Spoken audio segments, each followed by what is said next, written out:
In this video, I'm going to show you how to add a beat to Pro Tools. So there's actually two ways to do this. I'm going to show you both. The first one is going to be the drag and drop method. So this is going to be the fastest. All you have to do is simply open up your file explorer, so your files and folders on your computer. You want to find your beat that you want to import or add, and you simply want to click and then drag and drop it in here. So as you can see, as I'm about to drop it, I can position it wherever. So I'm going to go over here and I'm going to release my left mouse click, and I'm going to click on OK. Of course, you can change this if you want to. I'm going to hit OK, and it's automatically going to create a new audio track over here, and it's going to put in the specific beat I actually put, okay?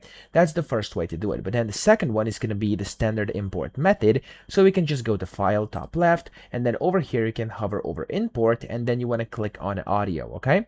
Now, whenever you click on Audio over here, you can then find your audio. I have this sample beat. I'm going to click on it, and as you can see, it's going to basically put it in here. I'm just going to click on Add Clip over here. You can play it as well. You can convert it, whatever, and then click on Done button, and then Yes over here. And then, of course, you can select if you want to put it as a new track or clip list. I'm going to do New Track and click on OK. And there we go. We have it in here as well, okay? So that's essentially how to add beats to Pro Tools. I hope this video helped you out. If it did, please subscribe to the channel and help me out as well.